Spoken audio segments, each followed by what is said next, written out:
Hello, my Stampin' friends. Welcome to another episode of StampinWithCandice.com. I am Candice coming to you live from Hiram, Utah. I'm excited to have you here today. We're going to do one quick check and just make sure it's actually working and I'm there. It looks like it is. Yay. Always good. I've learned to check. Hopefully you can hear me. If you have any problems or anything, please give me a shout out and let me know. Also, if you're joining me live, I'd love to hear where you're from, where you're joining from. And if you're catching me on the replay, yes, tell me where you're joining from and what you think of my project.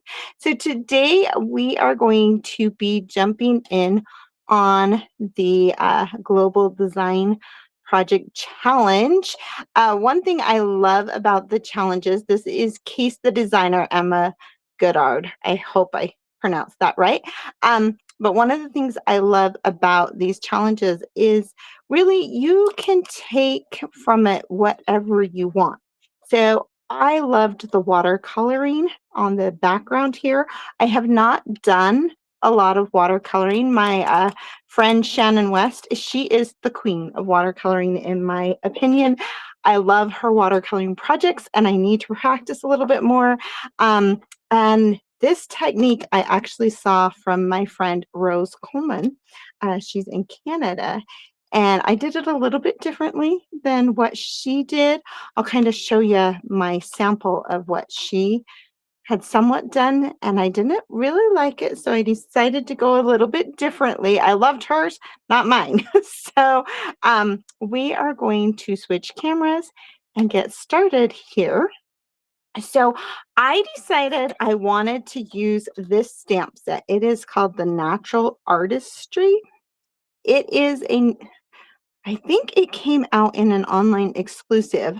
I haven't seen a lot of things done with it, but it is so pretty and I just had to I had to get it and play with it. So this is the first time I've played with it.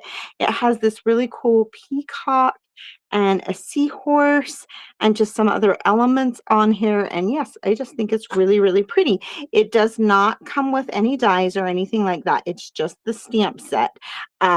So we are also using the watercolor paper. So when you're watercoloring, I highly recommend using this paper. If you're going to be stamping on it, make sure that you're using a what's the word I'm looking for? The right kind of ink to be stamping on it. Usually the black inks, our new hybrid ink works really well. But we're just going to put ink directly onto this. So I'm not worried about stamping as far as that goes. Well, I am going to stamp a little bit, but I'm not watercoloring what I'm stamping, I guess I should say.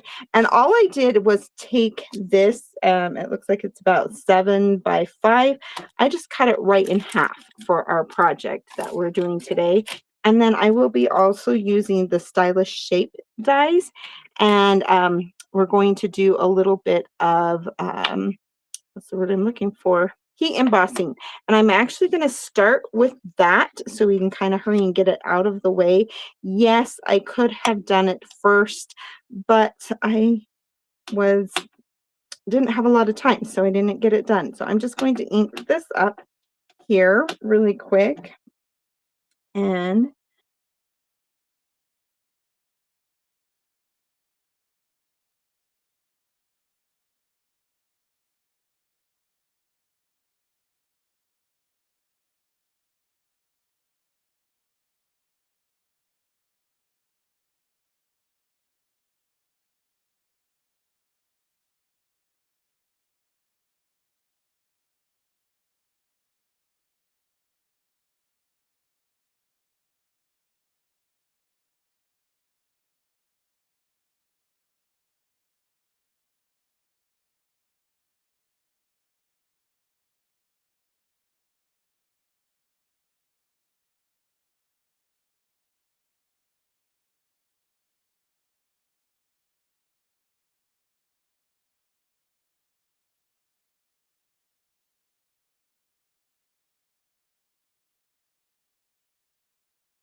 Okay, sorry about that. Don't know why my phone uh, wanted to go off, but so you can see that the embossing powder, you can see it kind of getting darker there sometimes.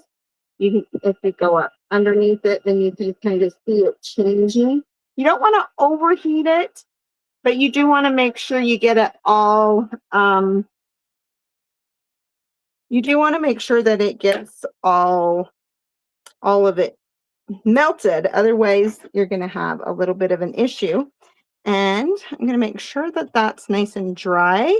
I don't want to run it through my embossing machine if it's still or cut and emboss machine if it's still wet, because then I can smash it. So we're just gonna go over to the side here really quick. Bear with me. I'm hoping this is working. Again, I'm gonna just double check, make sure it's actually working. And you can see what I'm doing. Yes. Okay. So I just used one of the small circles on the stylish shapes, second to smallest, to cut out my little saying. Now we're going to set that aside. Now for the fun part here. So like I said, I cut a piece of the watercolor paper in half, and I have my 3 different colors that I'm using: Pretty Peacock, Flirty Flamingo, and Lemon Lime Twist. So I'm going to show you the first one that I kind of did, which was using all 3 colors on the background. And I just didn't like it behind what I was doing very well. And so I decided I'm going to only go with 1 color. So I'm going to go with my Lemon Lime Twist here. I really love this color combo. So all I'm doing is taking an ink block or a stamp block here, and I'm just inking it up. And then I am going to use my largest watercolor or water painter, and I'm going to squeeze out and try and get a bunch of water kind of on here. So I played around with the different ways. When I did this one, I just kind of got some and went along here. This one, I'm going to get it kind of really inky, and I'm going to kind of add some on here. But the next thing I did is I just flipped this over, and I kind of just smeared it on to my paper, and then added a little bit extra. And I kind of just liked the extra texture and stuff it kind of gave, and just jumping it around a little bit. So if you look really close, you can see how pressing it on there gets kind of that splotchy around the edges and stuff. The other thing you can do is get some more ink on here. I'm just going to get a little bit of extra ink here, and I'm going to ink this up. And I can kind of use this. I need some more water.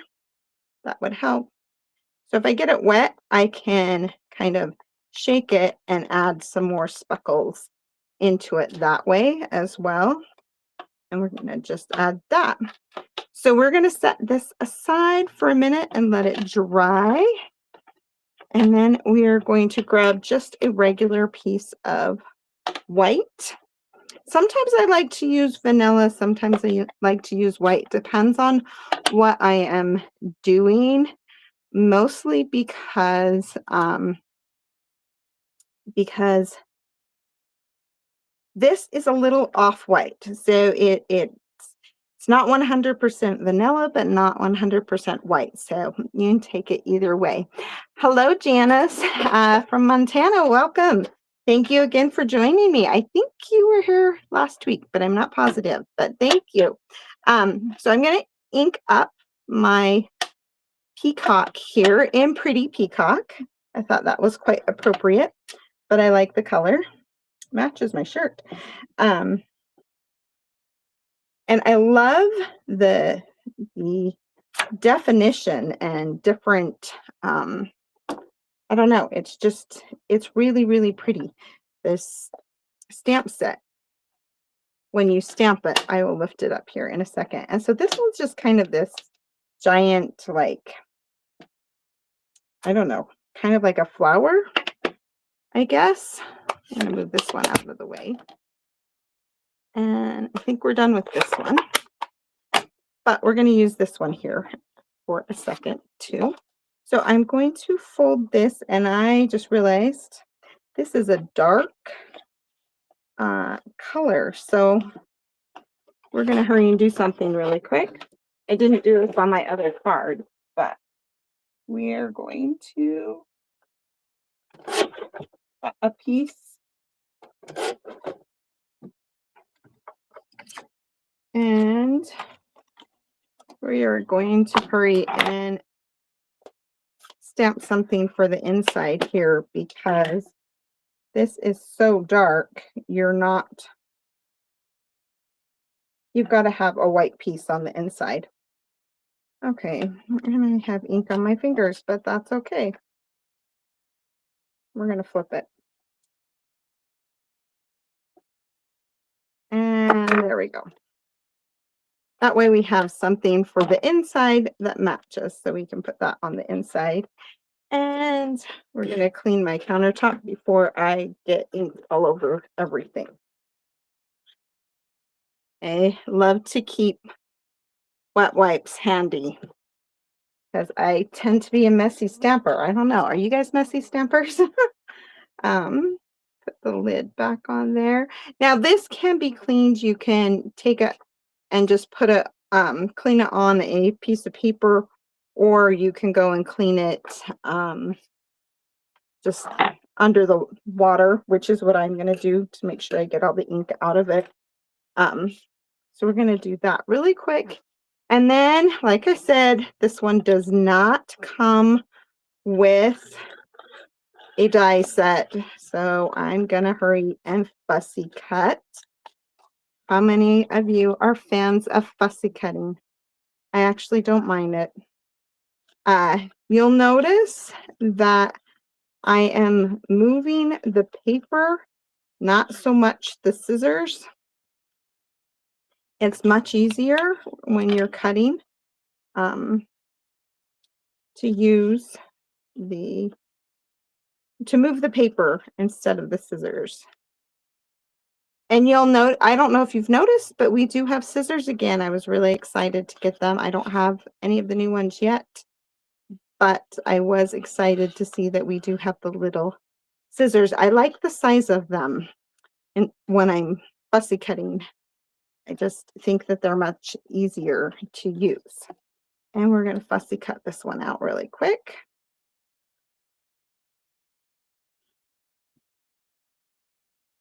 There's a lot of like little speckles and stuff on this, so I'm trying to kind of keep some of them.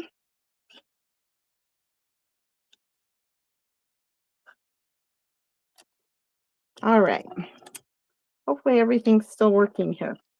Now this is pretty dry. I also loved that gave that little bit of speckled background to go with what we're going to be doing here. And I'm going to just take some of my, what is this one called? It's not baker's twine, linen thread, and I'm going to tie it around here. And I'm going to hurry and tie a bow.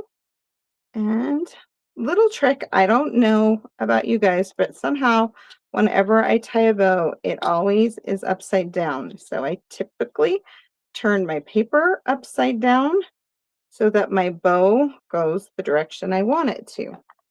So if you're having issues with your bow going the right direction, and I am doing a really big, you'll notice it's quite a big bow. I do want it pretty big here. And then I just have a piece of my Flirty Flamingo. And before I do that, I need to stamp on my background here. Almost forgot. So I'm taking just this little kind of leaf And I'm just randomly kind of stamping it around here. And I totally forgot, but we're going to stamp it on here. Just move the bow out of the way. And then I'm going to take this one. I don't know, another kind of leaf looking one. And I'm going to slide this down because I was supposed to do it first. And we're going to stamp it about right here. So just adding a little bit of extra color to that background there. And then we'll pull this back up so it's in the center. And I'm going to take my Flirty Flamingo flower here. And let's see. How did I think I'm going to do it about right here. And we're attaching that there. And I need some dimensionals. I need some little ones and some big ones if I have them. Oh, I had them off to the side. There we go. I'm going to throw some on the back of here. A little one on the head. Just so it's kind of popped up off of this background. And then I'm going to use the little ones, top and bottom here. And we're going to go right over the bow on here. Which, if we were to pull back, go back to here so you can kind of see. So I'm kind of going for this effect on what I'm doing here. But instead of doing the 3 images, I'm kind of just doing a single image is what my plan was. So now I wanted a little bit more in this background here. So I just have, I think this is 2.5 by 5. And we're just going to center that top and bottom. If I can get it straight, maybe. And I'm going to pop this one up as well with some dimensionals. If you have these edge pieces, this is also where it's really good to use some edge pieces. I'm not going to at the moment, but it's a great place to use those edges. Don't throw those away because you can definitely use them. Oh, before I do this, I did do one other thing. I almost forgot. I just took the edge of my scissors and kind of went around and scraped the edge of this. And that's just because I want it kind of a little bit more roughed up. I just like the look of it. Like I said, just kind of doesn't really matter if it tears a little bit. That's kind of what we're wanting. And you can kind of roll the corners a little bit if you want. Just give it a little bit of a roughed up edge. And then we're going to attach it here. And we're going to finish it off with a couple of these iridescent pearls. Okay, more than a couple. We're going to add like 5 or 6.